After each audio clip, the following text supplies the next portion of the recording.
Your ISP might have mistook the game updates to Infinite Warfare, Modern Warfare Remastered, and Black Ops 3 as your normal porn download session, but I could see right through that shit in the Call of Duty news of the week. Infinite Warfare actually got an update over the weekend which tweaked a bunch of payloads and weapons, which is ideal timing given that MLG Atlanta is this upcoming weekend, but who knows if anyone will actually show up or if the Atlanteans will still be sulking from that Super Bowl fail.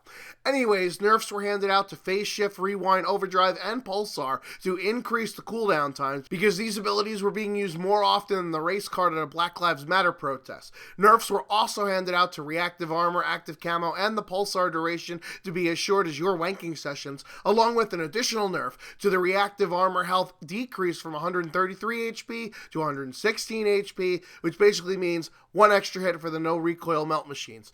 There was a buff, however, handed out to the Gravity Vortex so that only a mere 290 seconds for cooldown, which is 4 minutes and 50 seconds for those of you that can actually math, thus making it still abso-fucking-lutely useless, even though it's got the sucking power of Mia Khalifa. Rewind and Phase Shift you get every 90 seconds, but you gotta wait almost 5 minutes for a gun that shoots so slow it might as well be in an Austin Powers movie scene. Onto the weapon tweaks, as a lot of epics got, well, more epic. These include the DMC-8 Masochist, the Banshee Siren, RAC-9 Smoothbore, EB-8 Osiris, and the DMR-1 Spectacle, such that you paying COD points to unlock these in supply drops are actually worth it now. Oh, but the Mauler Mammoth caught a nerf because that thing was still too fucking good, but nothing was done about that vertical shooting variant because Activision still wants your money for items. In terms of base variants, the Hailstorm and DMC-8 had an increase in damage since these easy-to-use burst pistol or fully automatic shotgun apparently weren't good enough to use, and the MacTab 45 and M1 classic weapons were nerfed, thus disincentivizing prestiging even more so. Lastly in the patch are updates to the DLC playlist, as for whatever reason, Infinity Ward, in their infinite wisdom, see what I did there, decided that there would be only one core mosh pit playlist for the new maps instead of the usual core and hardcore playlists in the DLC tab, which are now available. Also, the Demolition game mode is available until Friday, February 10th for people that enjoy laying prone in one spot and shooting enemies that spawn right in front of them.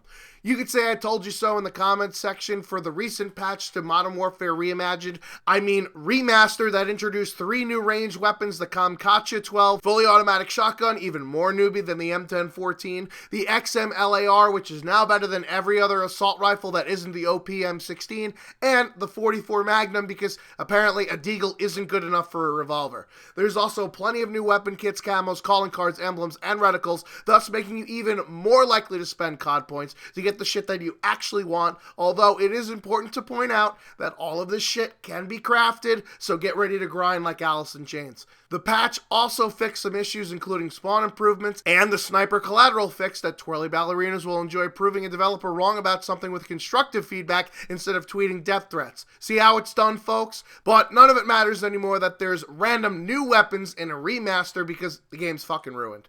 On to another game ruined by new weapons behind RNG paywalls. Black Ops 3 also got an update for the PS4 Pro for 4K resolutions, but the crux of the update was to put even more ranged weapons into supply drops. These weapons are the PPSH and M16, which lead many to speculate that this means a return to past Call of Duty games or even the Vietnam era when both weapons were in service.